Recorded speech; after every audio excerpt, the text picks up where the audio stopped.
사랑합니다. 성도 여러분, 5분 말씀 하루 묵상 최원호 목사입니다. 요한계시록 7장 4절과 9절 말씀 읽어드리겠습니다. 내가 인침을 받은 자의 수를 들으니 이스라엘 자손의 각 지파 중에서 인침을 받은 자들이 14만 4천이더라. 이 일 후에 내가 보니 각 나라와 족속과 백성과 방언에서 아무도 능히 셀 수 없는 큰 무리가 나와 흰옷을 입고 손에 종려 가지를 들고 보좌 앞과 어린 양 앞에 서 있더라. 아멘. 하나님께서는 온 세상이 구원받기를 원하십니다. 그래서 친히 육신을 입고 세상에 오셔서 십자가를 지심으로 구원을 이루셨습니다. 자, 그렇다면 하나님께 구원받은 자들은 과연 얼마나 될까요?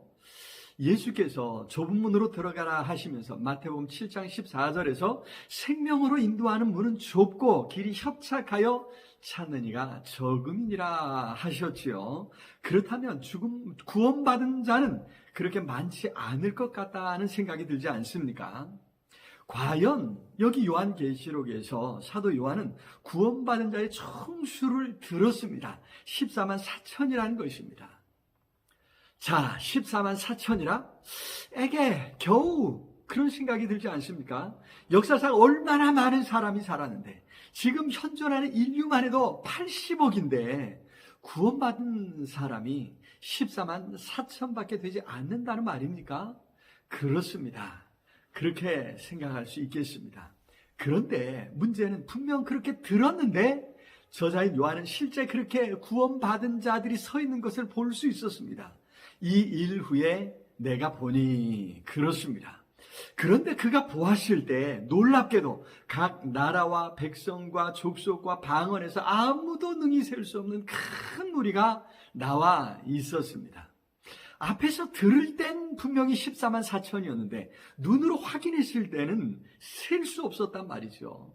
그래서 여기 14만 4천은 문자적인 의미가 아니라 상징적 의미인 것을 알게 됩니다.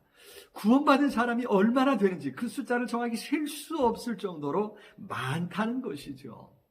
사실 여기 14만 4천도 상징적인 숫자입니다. 하나님의 백성을 나타내는 상징적인 숫자인 12를 두 번 곱한 구약의 성도들과 신약의 성도들을 곱한 것이라고 할 수 있을까요? 12 곱하기 12를 할 때 바로 144이지요. 여기에 숫자가 아주 많다는 의미의 1000을 곱한 것입니다. 자, 이렇게 이 숫자를 다 곱했을 때 나온 숫자가 14만 4천입니다. 하나님의 백성이 아주 많다는 그런 의미인 것입니다. 그런데도 이렇게 숫자를 정확히 말씀하신 이유는 하나님께서 그 백성의, 그 택하신 백성, 구원하신 백성의 숫자를 정확히 아신다는 의미가 있을 것입니다. 하나님께서는 그렇게 구원받은 자를 다 낱낱이 다 아시는 것입니다. 그 이마에 인을 치라고 하셨던 하나님께 속한 사람이라고 표시를 받은 사람인 것이죠. 하나님께서는 그렇게 그의 자녀들을 정확히 다 아시고 그 앞에 서게 하실 줄로 믿습니다. 더구나 그렇게 구원받은 사람들은 흰옷을 입고 손에 종려 가지를 들고 큰 소리로 외치고 있습니다. 당시 전쟁에서 승리하고 돌아온 군대를 맞이하여 축제를 벌일 때처럼 흰옷을 입고 종려 가지를 들고 맞이하는 것이죠. 아니, 그렇게 승리한 군대를 환영하는 정도가 아니라 여기 모인 성도들이 실제 죄와 싸우고 사탄과 싸워 승리한 사람들입니다. 하나님의 진노로 인한 모든 환난을 헤치고 나온 성도들인 것입니다. 그래서 이들은 승리의 노래를 부르겠지요. 큰 소리로 외치며 승리의 노래를 부르고 있습니다. 이렇게 우리는 하나님께서 확실히 큰 능력으로 온 세상을 구원하셨음을 깨닫게 됩니다. 사탄과의 싸움, 죄와의 전쟁에서 우리 하나님께서 확실히 승리하신 것입니다.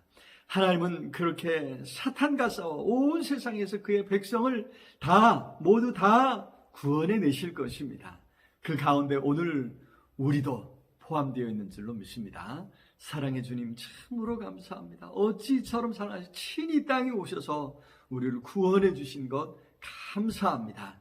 우리 한 사람 한 사람 다 아시고 구원해 주신 것 감사합니다. 이 믿음으로 오늘도 죄와 싸우고 사단과 싸워 승리하는 하루가 되게 주옵소서. 예수 그리스도 이름으로 기도드리옵나이다. 아멘. 오늘도 우리 주님 안에서 승리하시길 기도합니다. 사랑합니다.